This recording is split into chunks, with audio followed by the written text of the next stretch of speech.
Hi students, आज हम लोग एक और एक्टिविटी देखेंगे जो एक्टिविटी रिफ्रैक्टिव इंडेक्स पर डिपेंड है।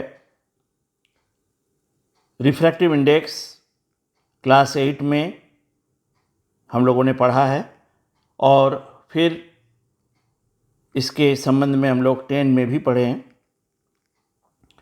तो रिफ्रैक्टिव इंडेक्स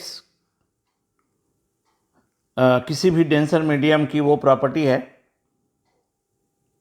जिसके कारण लाइट की बेंडिंग होती है। तो यहाँ पर इस एक्टिविटी में हम देख रहे हैं कि हमने दो बीकर रखा है, एक बड़ा बीकर और उसके अंदर में एक छोटी बीकर।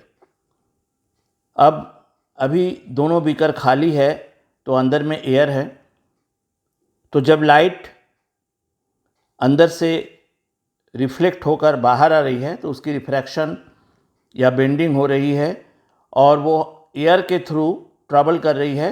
तो दोनों ही बीकर से जो लाइट आ रही है वो सेम बेंडिंग हो रही है, एक ही रिफ्रैक्टिव इंडेक्स यानी एयर के थ्रू ट्रैवल करने के कारण, इसलिए हमें वो दोनों अलग अलग दिख रहा है। अब हम लोग इस बीकर के अंदर पानी डालेंगे और पानी डालने के साथ साथ हम अंदर वाले बीकर को ऑब्ज़र्व करेंगे। तो मैं पानी डालता हूँ, अब इसको ऑब्ज़र्व करो। पहले अंदर वाली बीकर पानी से भरेगी और अब पानी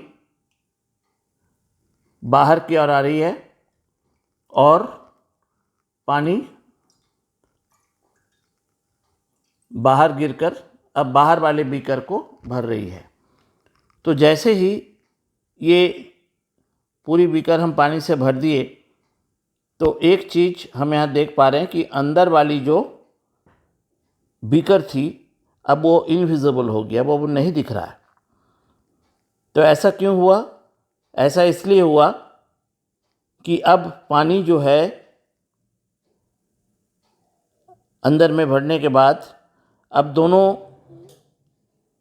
एक मीडियम हो गया है और दोनों अलग अलग चीज़ों से यानी दो बीकर से जो पहली बार लाइट की रिफ्रैक्शन हो रही थी वो अलग अलग हमारी आँखों में पहुंच रही थी, लेकिन अभी एक ही मीडियम होने के कारण रिफ्रैक्टिव इंडेक्स वाटर का जो अंदर वाली बीकर है उसमें भी वाटर, बाहर वाली बीकर उसमें भी वाटर, और दोनों का रिफ्रैक्टिव इंडेक्स सेम होने के कारण बेंडिंग जो है वो सेम एंगल से हो रही है, जिसके कारण हमें एक ही बीकर दिख रहा है।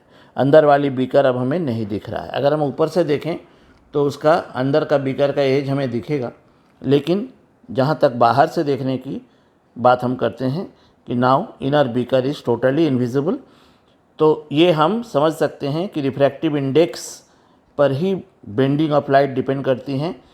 जैसे ही दोनों के अंदर सेम लिक्विड हमने भर दी, अब हमारे एक बीकर उसमें हमें नहीं दिख रही। अगर हमने अंदर वाली बीकर में दूसरी लिक्विड और बाहर वाली बीकर में दूसरी लिक्विड भरते हैं तो हमें फिर से दोनों बीकर विजिबल होगा। तो इससे हम रिफ्रैक्टिव इंडेक्स का फंक्शन समझ सकते हैं और उसके कारण लाइट की जो बेंडिंग हो रही है वो भी समझ सकते हैं। तो आज इस एक्टिविटी में इतना ही, फिर नेक्स्ट एक्टिविटी में हम लोग मिलेंगे और उस नेक्स्ट एक्टिविटीज़ को समय पे देखने के लिए तुम्हें रिक्वेस्ट है कि तुम हमारे चैनल को सब्सक्राइब करना और इसे ज़्यादा से ज़्यादा अपने फ्रेंड्स में शेयर करना। बाय।